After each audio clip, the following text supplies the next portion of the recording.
Est-ce que tu penses que le projet aurait bien réussi si vous étiez que, excuse-moi de le dire là, si vous étiez que des noirs? Non, Serait de non, non? je vais parler du cas de la RDC. Et pour te dire la vérité, Lémi, pour être vraiment honnête, hein, à un moment donné, j'étais découragée au plus haut point. Je sais très bien que ce rythme-là effréné, tout ça, c'est temporaire. Chaque chose a une fin parce que à un moment donné, il faut faire des choix. Africa, we want to go. Whoa, to Africa, we want to go. Yeah, come on, my black brother, come on, my black sister. To Africa, we want to go. Travail. Et ton ONG, comment tu fais pour gérer en fait? Déjà, je vais pas mentir. Je sais très bien que ce rythme-là effréné, tout ça, c'est temporaire. À un moment donné, chaque chose a une fin. Mon cycle de clinicienne à l'hôpital, parce que tranquillement, déjà, je fais beaucoup moins d'heures. Je vais devoir le mettre sur le côté pour me concentrer exclusivement sur Chance, parce que à un moment donné, il faut faire des choix. Tu vois, quand je suis sur le terrain à Kinshasa, oui, je peux montrer des choses, mais en vérité, je m'occupe vraiment plus de la partie organisation, théorique, etc. Je ne fais pas vraiment de soins. Donc, tranquillement, c'est ce qui commence à arriver pour pouvoir gérer au mieux Chance et que les bénéficiaires aient des meilleurs soins possibles. Et je pense que chaque chose a un cycle de toutes les façons. Et moi, je pense que j'arrive à la fin de mon cycle de clinicienne. Mais c'est beaucoup. Ok. Mais sachant que quand même que c'est grâce quand même à ton travail que tu arrives à faire tout ce que tu fais, parce que tu n'es même pas payé pour ce que tu fais. Non. Si tu quittes, Mais, ça va mettre une pression en plus financièrement. Oui, c'est sûr que ça va mettre une pression en plus financièrement, mais après, je ne peux pas mentir. C'est sûr que à cause ou grâce au travail qu'on a fait avec Une Chance de Vivre, on est sollicité par des organismes, des organismes privés, des bailleurs de fonds, des organismes privés qui ont des projets particuliers en santé qui demandent notre expertise.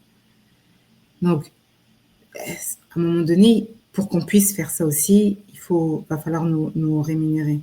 Donc, c'est sûr que l'un va compenser l'autre, si j'ai bien expliqué. Ok. Donc, si je comprends bien, ça veut dire que pour ta prochaine étape, là, c'est que, en fait, tranquillement, tu vas laisser ta profession d'infirmière et est-ce que tu vas aller t'installer à Kinshasa ou tu vas toujours rester ici au Canada puis continuer à présider Une Chance et peut-être devenir, je sais pas, consultante ou donner ton expertise à d'autres? Alors, comment les choses, elles évoluent? Je ne suis pas rentrée dans tous les détails, tout ça, mais en fait, là, on arrive à un stade où il faut qu'on s'installe en RDC. Okay. On ait des bureaux, etc., qu'on s'installe en RDC, tout ça. Donc, dans un premier temps, il va y avoir beaucoup d'allers-retours. Après, rentrer en Afrique, oui, c'est mon plus grand souhait, tout ça. Est-ce que forcément, à Kinshasa, peut-être que j'ai besoin d'un beat un peu plus calme. Un peu plus calme. Oui, c'est ça. Ouais. Mais bientôt, comment les choses elles avancent d'ici quelques mois, on va avoir des bureaux fixes en République démocratique du Congo, dans un premier temps à Kinshasa. Okay. Je pensais que je t'avais expliqué. Non, c'est intéressant. Ok. Je pensais que je t'avais expliqué. Bon, on découvre sur le live. Non, je pensais que je t'avais expliqué. Comment les choses évoluent, c'est comme ça. Donc, je ne vais pas avoir le choix de faire plus d'aller-retour et de passer plus de temps sur place. Ok. C'est très bien. Et en passant, félicitations pour la campagne que vous avez faite en mai de cette année. Puis Merci. vous avez récolté les 30 000 $ pour... non, pas encore. Pas encore? Ok. J'aurais voulu qu'elle en parle, cette... Mobilisation Zima. C'est ça, il faut que tu nous en parles. Donc, mobilisation Zima. Alors, comment ça a commencé? Déjà, Uzima, ça veut dire vie en Swahili, juste pour que Ok. les gens comprennent. Donc là, c'est sûr que depuis fin 2022, début 2023, par rapport à tout ce qu'on fait sur le terrain, etc., on recevait des messages de personnes qui étaient à l'est de la RDC. Mais j'avoue qu'avec tout ce qu'on avait plus ou moins vécu au Congo, on se posait beaucoup de questions. Nous, on ne connaissait pas l'est de la RDC. C'est des régions qu'on ne connaissait pas. Donc, on était un petit peu réticentes. Et aussi, c'est parce qu'il y a déjà plein d'ONG qui sont sur place à l'est de la RDC. Donc, on se disait, mais qu'est-ce que nous, on va apporter comme plus-value? Et là, en fait, les événements ont dégénéré. Fin 2023, début 2024. Et nous, ça fait 8 ans qu'on travaille en RDC. On connaît le système de santé. On sait à quel point il est fragile, mal organisé. C'est des régions qui sont encore plus loin de Kinshasa. Donc, quand on voyait le nombre de blessés, les hôpitaux qui étaient débordés, l'augmentation des violences sexuelles, plus les messages qu'on recevait, j'avoue que ça a commencé à peser un peu sur notre conscience, surtout qu'on s'appelle Une chance de vivre et qu'on travaille en RDC et qu'on connaît le système, où on s'est dit, là, je pense qu'il faut faire quelque chose. Mais il fallait un partenaire de confiance. Si tu n'as pas de partenaire de confiance local, ça ne va jamais marcher. On le sait, on l'a vécu, on le voit tous les jours dans notre travail dans la ville-province de Kinshasa. Donc, c'est comme ça qu'on a contacté Lémi en lui disant, et voilà, nous, on aimerait faire quelque chose par rapport à la situation à l'est de la RDC, parce que nous touche, parce qu'on n'entend pas parler dans les médias alors que la situation est complètement catastrophique, tu vois. Et on aimerait faire quelque chose, mais on ne connaît pas de personnes de référence sur place, etc., etc. Et aussi, en fait, on aimerait que ce soit un projet fédérateur où la diaspora congolaise ici de Montréal, et même africaine tout court, se mobilise en fait pour ces populations à l'est de la RDC, particulièrement pour ces femmes, ces jeunes femmes qui sont survivantes de violences sexuelles. Donc là, Lémi a fait le lien avec d'autres jeunes de la diaspora congolaise qui, eux, connaissaient des gens sur place, etc., etc. Donc, on a commencé à avoir plus d'infos sur ce qui se passait directement sur place, des besoins de la population, un coordinateur qui était quand même très sérieux, tout ça. Donc, ce qu'on dit, c'est qu'on va répliquer en fait un peu le système de kit d'admission que nous, on avait fait pour les nouveau-nés. Ce qu'on va faire, c'est qu'on va donner des kits en fait de soins aux principaux hôpitaux en fait de l'est de la RDC. Donc, c'est des kits de soins pour les blessés, kits de dignité pour les femmes qui sont survivantes de violences sexuelles ou celles qui ont dû fuir et les mamans allaitantes qui se retrouvent sans rien du tout à la maternité. Donc, c'est des kits où tu vas retrouver un pagne, un savon, un minimum pour garder un peu de dignité dans une situation où tu es très très vulnérable. Et il y avait aussi les kits PEP. Et en fait, les kits PEP, c'était tout le matériel en fait préventif que tu peux prendre dans les 72 heures après une agression sexuelle pour éviter que tu attrapes une IST ou que tu contractes une grossesse non désirée. Ça, c'était lié aux survivants de violences sexuelles et des kits alimentaires. Parce qu'on sait que la situation n'est pas forcément très évidente. Les banques sont fermées. Les gens n'ont pas accès aux vivres alimentaires comme d'habitude, surtout quand tu t'es devenu réfugié et que tu t'es déplacé dans un hôpital. Donc, on a décidé de lancer Mobilisation Zima. Donc, le but, c'était vraiment de récolter 30 000 $ pour pouvoir acheter tous ces kits. Et c'est divisé entre 4 hôpitaux. On avait visé Panzi et 3 autres hôpitaux dans la ville de Goma qui étaient la plus en souffrance.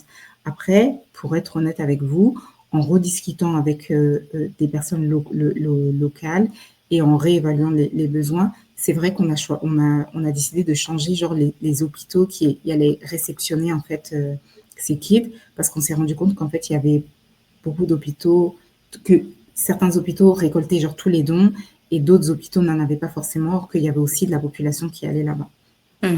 Juste pour recadrer. Mais là aussi, je veux juste préciser quelque chose. Des fois, tu peux être plein de bonne volonté pour mener un projet sur terrain, etc., etc.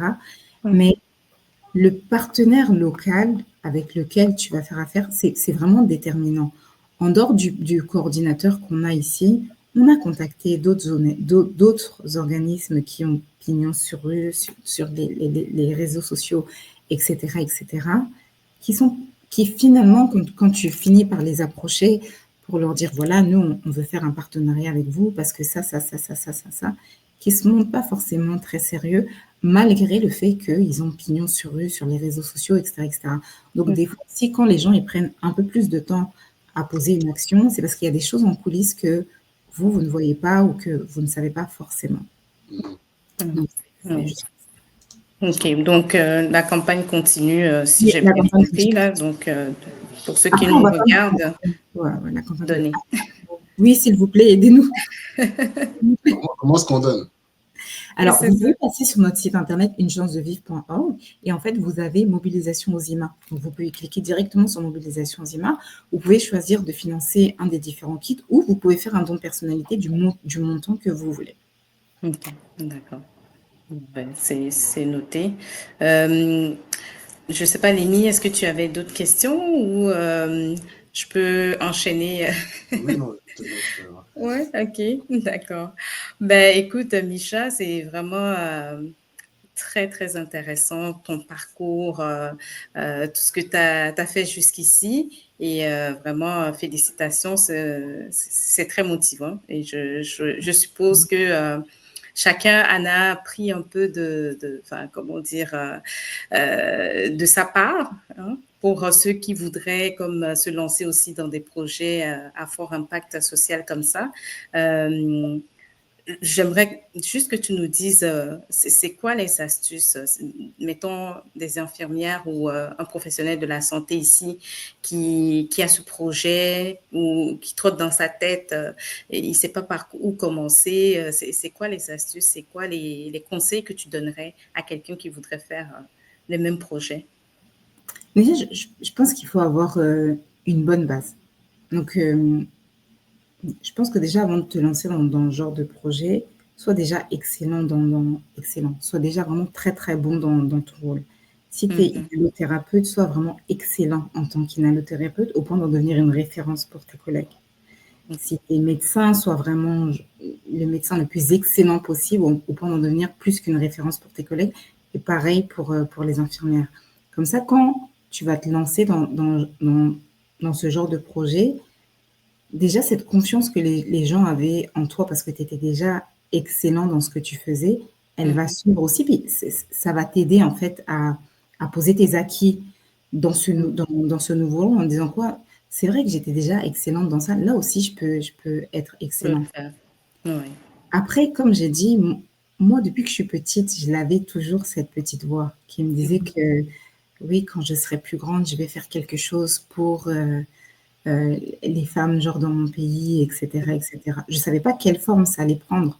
Oui. Donc, c'est sûr qu'à chaque fois, mais moi, je l'entends, cette petite voix de cette petite fille qui me dit, oui, quand tu te souviens, tu avais dit que quand tu avais 9 ans, quand tu serais plus grande, tu allais faire... Donc, je me dis, à chaque fois, je le dois à cette petite fille de 9 ans, là. Et je me dis, à chaque fois, c'est plus grand que moi. Donc, et aussi, tu sais, quand vous arrivez au moment des difficultés, regarde pas juste la difficulté, pense toujours aux bénéficiaires derrière, là. Parce que j'avoue que des fois, si tu t'arrêtes, genre, devant la difficulté, où tu regardes la personne qui est en face de toi, ouais. C'est Donc, ça. ouais. Donc, j'essaie toujours d'être respectueuse, gentille, mais c'est vrai quand même que on est moins naïf, beaucoup moins naïf. Ouais. Parce que dans ce genre de projet, je suppose qu'il y a beaucoup de gens qui gravitent autour, qui pensent que, bah, enfin, quand on est trop naïf aussi, on peut se faire avoir aussi, hein, c'est ça, Mm, ouais. mm, mm, Donc, mm. Non, non, on est beaucoup moins naïf. Puis, oui, on s'était protégé, mais là, on se protège encore plus par des contrats. On se protège mhm, encore plus par des contrats, des avocats qui les ont vérifiés, tout le monde a signé, tout le monde a tamponné à telle date, etc., etc. Ça, c'est super important. Et même si des fois, vous avez des contrats, quand vous ressortez, genre, certains contrats, pour les appliquer, c'est ça? C'est difficile. qui vous le dit? Il y en a qui vont vous dire, oui, mais à ce moment-là, c'était pas nous, on était à la direction. Nous, on n'a pas signé ça. Mais en fait, Hmm, c'est l'hôpital c'est... qui a signé. Wow. Il y a une question, c'est ça? Ouais, juste une Lénie, je te question. laisse. On me demande, est-ce que dans le domaine de la santé, il y a toujours des opportunités? Moi, je trouve qu'il y a toujours des opportunités. C'est méchant à dire, hein, mais tout le monde va tomber malade à un moment ou à un autre. Mais je Ben dis au oui, Canada, je pense qu'on c'est parle clair. plus au Canada. Oui, Ouais, il y a toujours surtout si tu t'en donnes les moyens, Mhm. il y a toujours des opportunités. mais concrètement, au Canada, si quelqu'un maintenant Oui, se demande, est-ce que tu viens au oui, Canada, est-ce qu'on engage? oui, oui, on engage. Ah ouais? Ok. Oui, c'est des domaines ils vont toujours te dire que c'est des domaines qui sont en souffrance. Et qu'est-ce qu'il devrait Et faire, par exemple, s'il veut justement, Étudier, si une personne veut venir au Canada pour étudier, vraiment profiter, qu'est-ce qu'il fait? Il doit étudier? étudier. Ok. Mais étudier. s'il a déjà étudié Ben, il faut avant qu'il de fasse venir. reconnaître en fonction de ce qu'il fait, il faut qu'il fasse reconnaître son diplôme, tu vois. Des fois, peut-être qu'ils vont te demander de faire un petit stage, des fois, ils vont te demander de refaire une année ou deux. Et moi, je pense toujours que ça vaut la peine. Ok, ok. Ah, ok. Il y a une question. Ouais, une autre question. Donc, ce projet aurait-il été facile si vous étiez toute seule dans l'équipe? Non, non. En fait, il faut une tête, mais il faut aussi des pattes. Comment la tête, elle va avancer sans les pattes? Et concrètement, Ok, qu'est-ce que oui. tu pourrais dire Ben, que ça c'est parce que va changer? On peut pas être seul. on peut pas être seul. J'ai pas une vision à 360 degrés, c'est pas possible. Et des fois aussi, pour certains, déjà, j'ai pas une vision à 360 degrés. Et je pense que vous êtes jamais, déjà dans une équipe, vous êtes jamais égal. Quand il y en a une qui est en haut, les autres, elles sont en bas. Mais quand toi, tu es en bas, les autres, elles sont en haut et elles vont te ramener. Tout Donc à fait. déjà, juste pour la motivation, il faut que vous soyez plusieurs. Et tu sais, tes collègues, des fois, quand tu vas dire, oh, c'est bon, moi, j'arrête là, elles vont te dire, non, Micha, tu te souviens qu'est-ce qu'on avait dit telle journée? Quand ce serait difficile, on a dit qu'on allait faire ça. Si aujourd'hui c'est difficile pour toi, ben, nous, on va prendre le relais par rapport à ça. Non. C'est sûr que vous n'êtes jamais égal, mais vous devez être plusieurs pays. Même au niveau genre de... Quand on va pour se présenter, quand on va chez les bailleurs de fonds pour se présenter, etc., déjà le fait que vous soyez plusieurs, pour eux, c'est un peu plus genre, il y a moins de risques qu'elles se sauvent avec l'argent, entre guillemets. C'est un peu plus de transparence, elles sont plusieurs à porter la responsabilité. Mais je pense que pour ce genre de projet, pour le porter, c'est beaucoup. Il faut que vous soyez plusieurs. Oui, tu peux être la tête, mais tu as besoin de pattes pour avancer. Tout Effectivement, à fait. il faut faire Mm. l'équipe. Puis moi, j'avais une question justement par rapport à ça. Est-ce que tu penses que le projet aurait bien réussi si vous étiez que, excuse-moi de le dire là, si vous étiez que des Noirs, s'il n'y avait pas enfin, de diversité dans l'équipe, je vais dire ça comme ça. Tu vois, arrêtez, je me suis jamais posé cette question. Je sais pas. Ouais, bon, en tout cas, Ah, c'est une question qui me... c'est une très bonne question. Pourquoi tu hésites? Mhm. J'aimerais savoir Non, pourquoi non, j'hésite pas. partager entre le oui et le non. Donc, dis-nous pourquoi oui et dis-nous pourquoi non. Je t'attends. Est-ce que vous auriez eu peut-être la même crédibilité? C'est ça. Peut-être que je pourrais dire ça comme ça. La même Ah, crédibilité mais auprès non, de... non. Non, hein? Surtout, en tout cas, je vais parler du cas de la RDC. Au niveau des administrations, au niveau de ceci et de cela, il reste encore un petit complexe du blanc.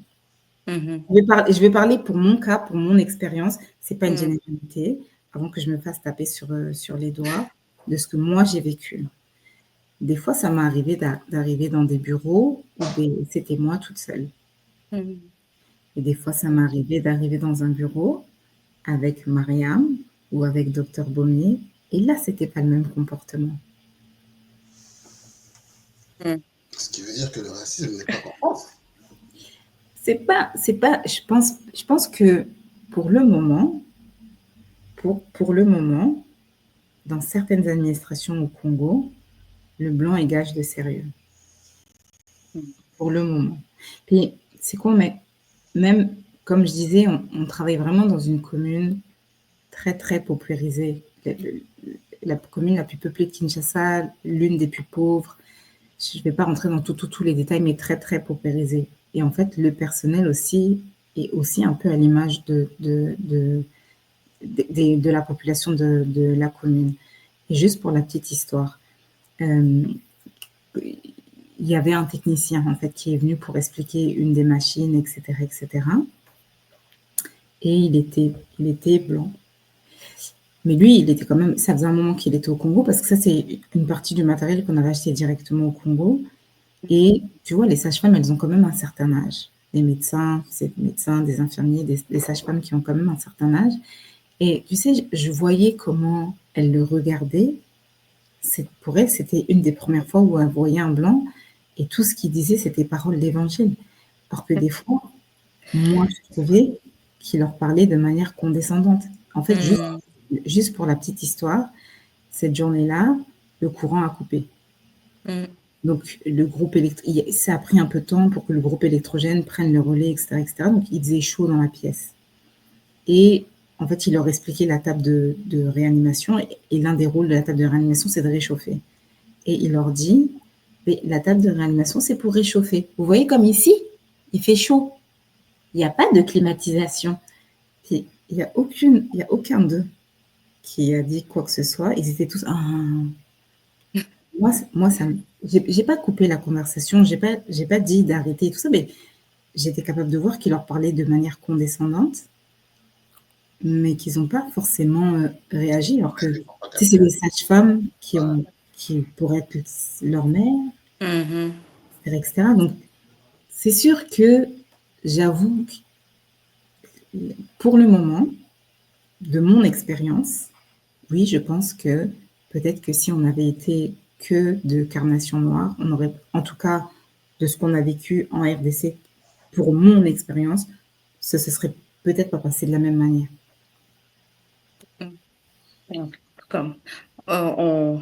C'est ça aussi, hein, notre mission, pour que les mentalités changent aussi. Déjà, entre nous-mêmes aussi, il faudrait que on puisse se donner de la valeur. C'est ça, pour être crédible dans nos projets, dans tout ce qu'on fait. Donc, en tout cas, merci beaucoup, Micha. Moi, j'aurais une dernière question si Lémi n'en a pas. Je vais y aller. Moi, j'aimerais que tu nous donnes quelques leçons de leadership parce que quand même, c'est toi la présidente directrice générale de Une Chance. Et comment tu fais pour que en fait le travail soit fait, même si tu es ici à Montréal? C'est ça. Comment tu gères tout ça, ton équipe?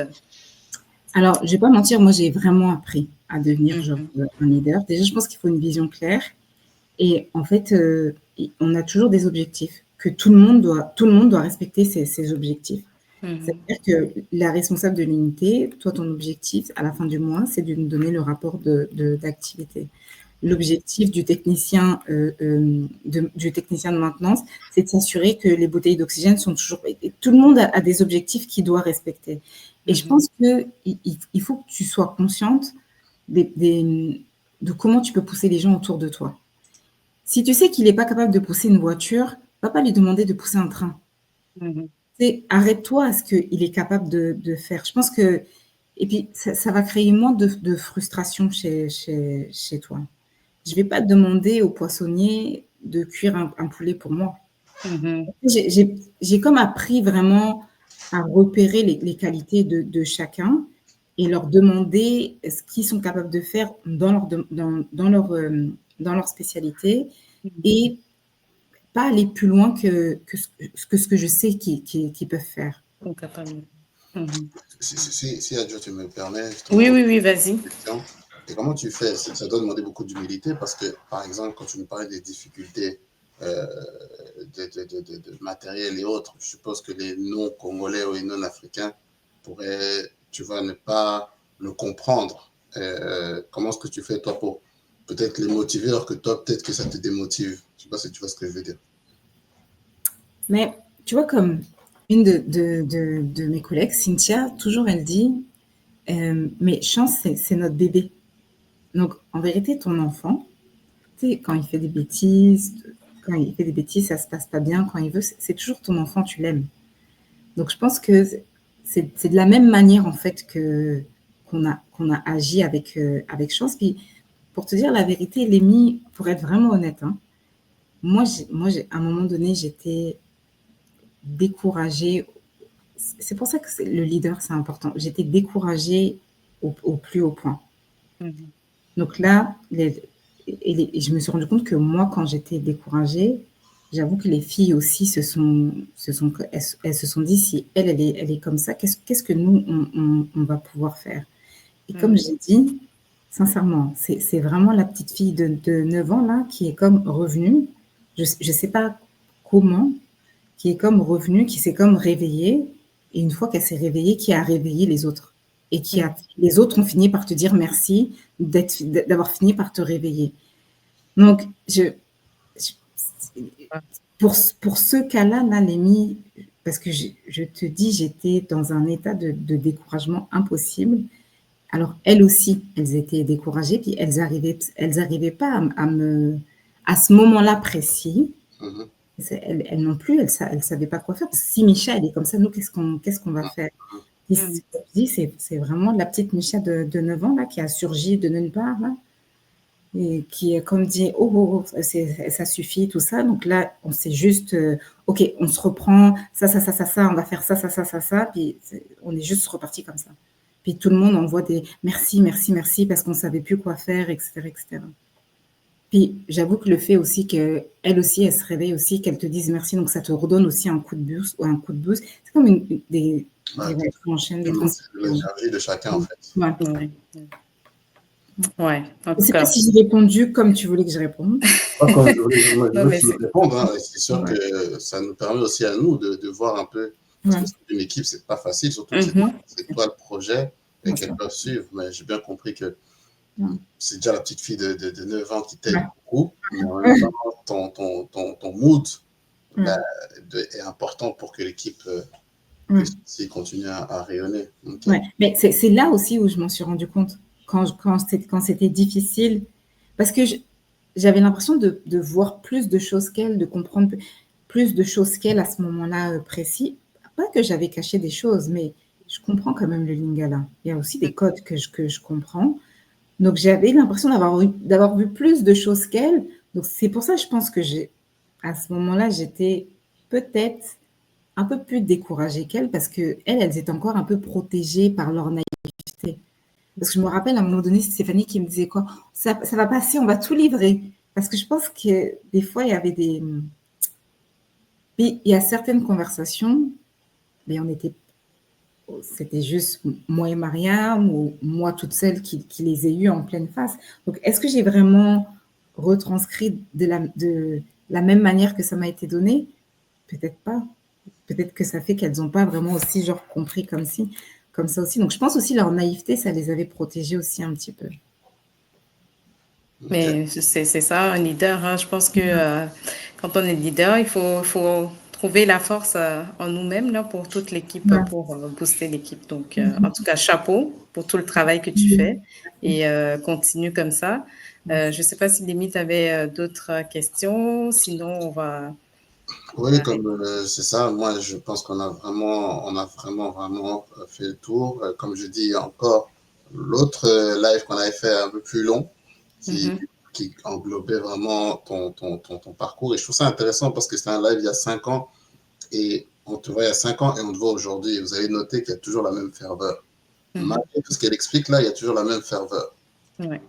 Donc ça, je trouve vraiment ça intéressant Ah, de voir que tu bon. es toujours là. Et il y a encore une question aussi. Avez-vous prévu d'étendre à court terme votre organisation dans d'autres pays d'Afrique centrale ou ailleurs? Si c'est déjà le cas, rencontrez-vous des défis? Très bonne question. OK. Oui, c'est prévu. Déjà, en fait, on est déjà sollicité pour d'autres régions en RDC. Donc, on va Maïndo Bay, Bakongo. Je suis désolée si je ne le dis pas bien. Toutes ces régions qui sont un peu plus à l'est, au centre, oui, avec d'autres hôpitaux, et à Kolwezi. Et pour le moment, en Guinée-Conakry, mais pas à Conakry, plus dans une région au nord-ouest, à Bokeh, si je ne dis pas n'importe quoi. Donc ça, c'est les premiers, autres la ville-province de Kinshasa, c'est les premières provinces à l'intérieur genre du pays. Et la Guinée, c'est le premier pays en dehors de la République démocratique du Congo avec lequel on a commencé à travailler. Ah, vous avez commencé? Oui, on a commencé. Mais tu sais, une relation, vous commencez toujours tranquillement. Tu as donné un petit cours, après tu fais un peu de matériel. Après, c'est toujours des relations. Si tu veux que ça marche, il faut que ce soit des relations sur la durée. Donc oui, on a déjà commencé. Et dans sa question, elle veut savoir est-ce que tu rencontres des défis? Et moi, je te demanderais, est-ce que tu rencontres les mêmes défis dans la Guinée qu'au Congo? Je pense que le Congo, là, la Moi, RDC, c'est le number one. En termes de difficulté, de complexité, là, on peut dire qu'on a la médaille en fait, sincèrement, le Congo, c'est un autre niveau. Après, les autres, là, Oui. quand tu arrives chez les autres et tout ça, puis pour vous dire la vérité, pour le cas de la Guinée, l'hôpital avec lequel on travaille, moi, je trouve qu'ils fonctionnent bien. Ils ont beaucoup de matériel et ça. Oui, ils ont un besoin en formation, des petites choses, etc., mais un petit peu plus de discipline, tout ça. Mais je trouve quand même qu'ils fonctionnent relativement bien. Puis c'est propre, il y a quand même une certaine discipline, etc., etc. La RDC, vous êtes sur un... Je pense que maintenant, je me sens invincible. Maintenant que j'ai... Oui, hein. Ouais, je me sens invincible. Il fallait passer par le Oui, RDC j'ai d'abord. l'impression d'avoir commencé par le plus dur avant d'aller maintenant, genre, dans des zones un peu plus faciles. Exactement. C'est cool, mais même les contacts qu'on a maintenant, les pays à l'intérieur, les gens n'ont pas forcément la même façon de penser que dans la ville-province de Kinshasa. Ils sont un peu plus calmes, un petit peu plus organisés. C'est sûr, il y a des besoins en matériel, en formation, etc., mais juste les prises de contact, dans la manière les premières prises de contact dans la manière de travailler, on sent quand même une différence. Donc, je me dis, maintenant que j'ai fait la RDC, je peux tout faire. Attends, mais Tu peux faire tous les pays d'Afrique. Hein. en Guinée, tu as quand même des défis, non? C'est sûr qu'en fait, on ne peut pas tout dire. Pourquoi pas? Tu sais, des fois, on est entre nous. Tu sais, il y a des défis culturels, il y a des défis culturels, tout ça. Après, des fois, les gens ont un peu des fois, les professionnels ont un peu de ce mal, des fois, un peu à se remettre en question en se disant, c'est peut-être que si on avait fait autrement, peut-être qu'on ne serait pas arrivé à cette situation-là avec cet enfant. Des fois, c'est peut-être d'être un petit peu plus assidu, un petit peu plus consciencieux. Et aussi, le débit de naissance par jour, des fois, est tel que des fois, elles font comme plus attention, en fait, que des fois, peut-être que si tu avais été un peu plus consciencieuse, la situation n'aurait pas dégénéré pour cet enfant. Donc, je ne vais pas rentrer dans les détails, tu vois, mais... Attends, c'est intéressant. Donc, tu es en train de dire que... c'est parce que ça m'intéresse. Tu dis que... Et ça, c'est des problèmes qu'on rencontre aussi en RDC. Hein. Ouais, c'est ça. Tu vas rajouter genre d'autres choses qui s'ajoutent, tu vois, mais en fait, on va dire la conscience professionnelle, et plus tu travailles dans des pays où les gens sont religieux, plus souvent ça, c'est Dieu, c'est la volonté. Mais attends, parce que moi, je ne sais pas si à Dieu tu comprends.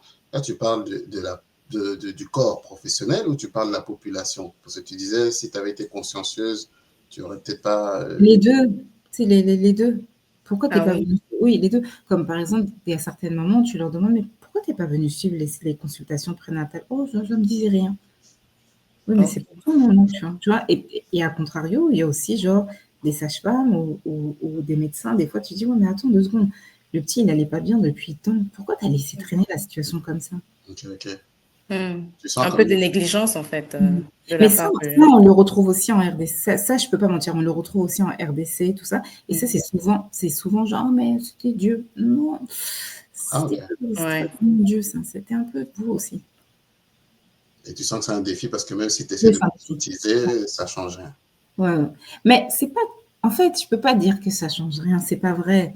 C'est juste que des fois, moi, je suis un peu pressée. J'aimerais que ça change plus vite. Tu vois. Mais ça change. Et on le voit, les équipes sur le terrain, dès que vous arrivez, ils sont toujours hyper motivés. Ils veulent toujours, ils sont toujours hyper motivés, etc. Donc, tu sais, ça change. Avec la formation aussi, je pense que il faudrait enfin, les former, puis Vous faites peut-être un peu plus d'accompagnement aussi, je sais pas. Mm. Est-ce que Mais ça là, en changerait? fait, on travaille sur une plateforme de protocole de soins en ligne où, en Mhm, fait, le soignant, peu importe où il se trouve, s'il a une question sur un sujet donné, il va se connecter sur la plateforme, il va aller, il va y avoir une vidéo explicative, etc., par Hmm. rapport au sujet donné. Et en fait, cette plateforme, elle va d'abord être expandue, genre, à toutes les provinces de la RDC que je vous ai citées au début, et mhm, après, genre, vraiment au niveau national. Le mhm. deuxième, c'est la Guinée. Donc, ça, ça s'appelle Access Neo. Le deuxième plan, c'est la Guinée et on aimerait en fait à plus long terme que cette plateforme soit disponible pour tous les pays d'Afrique subsaharienne. Wow, Voilà. bravo. Et elle est fonctionnelle déjà, la Pas plateforme, encore, on ou travaille pas dessus. encore? Ah ouais, Ok, mais c'est d'accord. pareil, ça prend beaucoup de financement, etc., etc. Donc, il faut aller chercher le financement, tout ça, discuter. Puis, ce qui est bien avec Access Neo, c'est que c'est pas juste des médecins du Canada ou de France ou des infirmiers du Canada, de France qui font les vidéos. On a vraiment un collectif. Tu as des professeurs qui travaillent au Congo, des professeurs qui travaillent en Guinée, en France, au Canada, chacun avec une spécialité particulière qui aborde les gens de la manière la plus simple possible. Et c'est toujours en phase avec la réalité. Toujours en phase avec la réalité, ce qui est capable de faire, ce qu'on est capable de faire avec ce que vous avez, avec votre milieu. Dans votre milieu, pardon. C'est très intéressant ça. Et c'est une chance qui développe Oui, cette ouais, plateforme? ouais. Access Wow, Neo, c'est Access Neo par une chance de vivre. bravo, Mm. bravo, bravo. Ouais, Vraiment quelqu'un de très intéressant. En tout cas, ouais, ouais, ouais. moi, de ma part, j'ai plus de questions. Je sais que tu pourras que nous rappeler Ouzima, parce que Ouais. peut-être Oui, que vraiment, mobilisation aux images, c'est important. Comme on a dit, c'est vraiment une action d'urgence pour venir en aide aux populations qui sont à l'est de la RDC, Mhm, particulièrement les femmes et les filles survivantes de violences sexuelles. Ce qui se passe à l'est de la RDC, c'est sans mots. Et c'est surtout très impressionnant qu'on n'en parle pas du tout, qu'on n'en parle pas autant dans les médias. Euh, donc, moi, je ne fais pas de politique, mais quand il y a un besoin au niveau des populations, je pense que il faut faire le travail pour aider les populations qui en ont le plus besoin. Et vraiment, vraiment, vraiment, il y a pas de petit ton. C'est une action qui est limitée dans le temps, mais qui peut faire beaucoup de bien aux populations qui en ont le plus besoin en ce moment. et pour donner, ils doivent venir sur le site, ils appuient sur Oui. donner maintenant, et Oui, là, oui, maintenant, après, pour ceux qui sont au Canada, vous avez aussi la possibilité de faire des virements Interact si vous voulez. Il faut mhm. passer juste par écrivez-nous juste sur le courriel de chance. On va vous donner l'adresse sur laquelle vous pouvez passer pour faire un virement Interact si c'est plus simple pour vous, plutôt que l'adresse de chance, c'est excuse-moi, info arrobase unechancedevive.org. .org. Hein. Point org. Ok, comme ça, toute personne qui veut. Et je suppose que vous donnez des reçus. Oui, on donne des Oui, reçus ok, pour d'accord. impôts. Donc, Par il y a contre, des reçus. on donne des reçus à partir de $20 dedans. Ah, c'est sinon, Ok, donc on se sortit c'est sur la ça. tête. Ouais. Pour, Et je confirme, j'ai eu mon retour d'impôt grâce à mon don. Donc, mhm, sachez c'est que ça. Donc, je vous conseille. on encourage ceux qui nous regardent, ceux qui vont regarder après la vidéo, à donner, à une chance, parce que ça sauve des vies. Et Ouais. c'est ça, c'est mobilisons-nous tous Oui. pour, ouais. En tout cas, merci beaucoup, Micha, Merci à pour. vous de m'avoir donné cette opportunité, tout ça. Lémi, ça me fait toujours plaisir de te parler. Merci à Joa, ça m'a fait plaisir de te rencontrer. Mais moi aussi, c'est un plaisir. Merci à toutes Puis, les personnes qui vont écouter. Et Oui, puis, merci aux gens qui sont dans le chat. En tout cas, ils ont vraiment été actifs. Je pense qu'ils t'ont merci. suivi. Merci pour vos commentaires. Honnêtement, C'est apprécié. mais ton travail est très apprécié. Hein. Ça, je ouais, tiens ouais, à le dire. ouais. Mais les encouragements aussi sont très appréciés. Vraiment, Mm, vraiment, ça nous fait du bien. Et surtout, ouais. ce que nous, on veut mettre en avant, c'est justement les personnes qui font des choses dans la communauté. Mhm, Donc, il y a des gens comme Micha qui sont très discrètes, mais pourtant qui font des tellement grandes choses que là, on peut plus dire que oui, non, nous, la communauté, on fait rien. Non, il y a des choses qui se font et Caribou est fait pour ça. Donc, n'hésitez pas si vous avez aussi un projet, vous faites quelque chose et que vous avez besoin d'une visibilité. On a notre site internet cariboumontréal.com. On a nos réseaux sociaux. On interviewe comme ça aussi gratuitement pour que ouais. chaque personne puisse au moins montrer qu'on est actif, et vous avez une plateforme qui vous permet justement de pouvoir en parler pour qu'on puisse le diffuser au max. Exactement. Puis, likez la vidéo, likez beaucoup pour que la vidéo atteigne beaucoup plus de monde, pour que plus de gens, c'est ça, hein, le pouce, pour que beaucoup de gens voient la vidéo et que le projet, en tout cas, ça soit porté plus loin, hein, plus loin encore. Donc, merci Merci à vous deux. Merci énormément. Merci à Et vous. on se dit bye bye, puis à la prochaine. À la prochaine, Adjoa. Bye, Némi. Merci. Whoa.